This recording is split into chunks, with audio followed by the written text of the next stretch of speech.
Local support for News 6 has been provided by the Northwest Ohio Educational Technology Foundation, Bowling Green State University, and the members of WBGU TV. Hi! We're the 6th grade class of Edgerton Middle School, home of the Bulldogs. Welcome to News 6!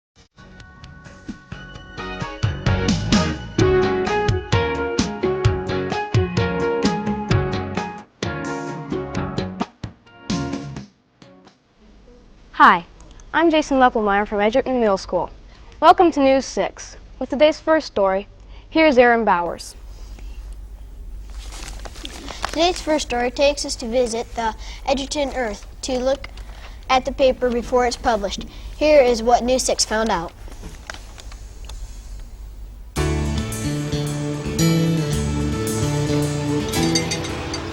What is black and white and red all over? It's the Edgerton Earth newspaper. What is the Edgerton Earth? The Edgerton Earth is Edgerton's weekly newspaper. The newspaper itself is 110 years old. My husband John and I have owned it for about 18 months now, and we have a pretty good circulation throughout town. Hopefully it's read by everybody in Edgerton.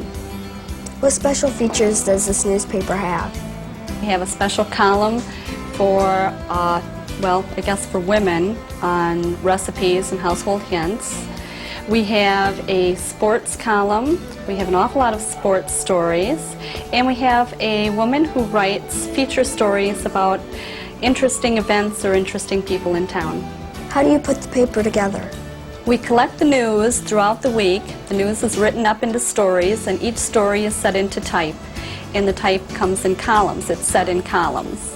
And then at the end of the week, we take all the photographs in all the columns of copy, and we paste them up on large pages. Those large pages are then taken to the printer, and they photograph them, and with that photographic process, use that to print the actual newspaper. What kind of stories do you cover? We try to cover everything that happens in town. We cover fires and accidents. We also cover everything that goes on at school, award ceremonies, what special projects classes are doing.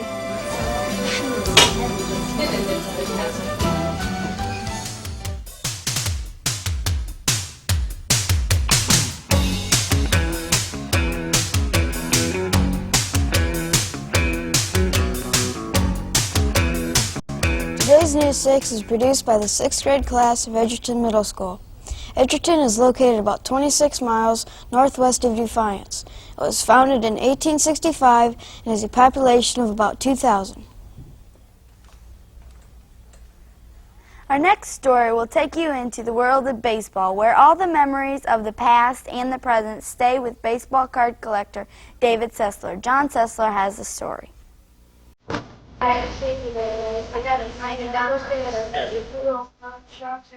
It's all of baseball's greats, and they're right here in David Sessler's living room. When did you start collecting baseball cards? Approximately about 8 years ago. And the reason I started into collecting is I love sports and also as an investment. I hope it don't have to happen, but if it does, it could also be used as a college fund to send you to college. What are some of your most expensive cards? A Mickey Mantle, a Ricky Henderson, and a Bob Feller.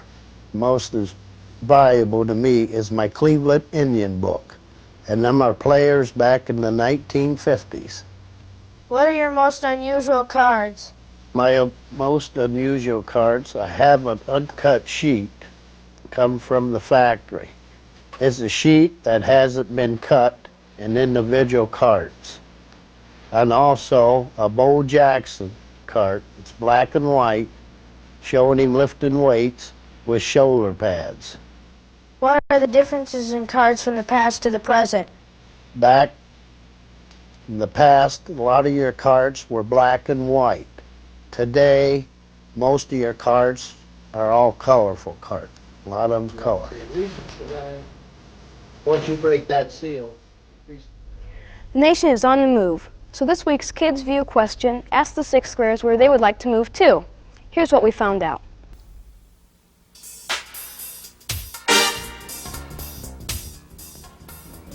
I'm Stacey Nyhart. Today's Kids View question is, if you could live anywhere on this earth, where would it be and why? I would live in Japan because I'd like to learn their customs. I would like to live in Maine because of the beautiful scenery and location. I'd like to live in Texas so I could live near my cousins. Today's last story features the veterinarian Ned Cunningham. Crystal Owens has more details on how he treats and cares for animals that visit his clinic.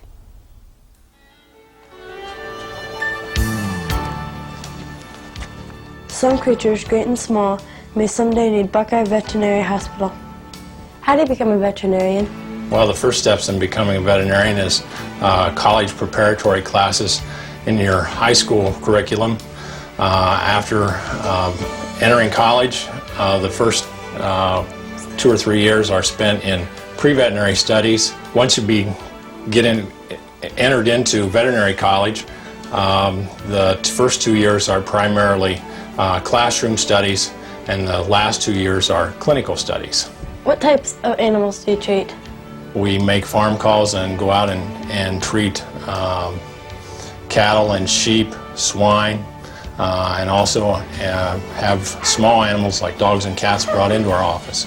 In a day's period of time, we may treat a wide variety of animals, and it may vary from a 2,000-pound bull to a little kitten that weighs a pound or two. Could you describe a routine visit? The farm calls can vary from just a few minutes to an hour or two. We do have some dairy herds that we do herd checks on. As far as a routine visit here in the office, we have the people come in to our examination rooms, and we prescribe medications and vaccinate the animals as needed. The small animals usually don't take very long, and we usually do those late in the afternoon. What kind of equipment do you have? We have a cattle chute out back that we use to process the feeder cattle. We have, my truck is loaded with all kinds of equipment to work on the animals out on the farms. As far as the animals the equipment that we have here in the office, we have a gas anesthetic machine for doing surgery, and we have many surgical instruments to do the surgery on the small animals. That's all for this week's show. Thank you for tuning in. Join us next week when Wayne Trace Local visits News 6.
Local support for News 6 has been provided by the Northwest Ohio Educational Technology Foundation, Bowling Green State University, and the members of WBGU-TV.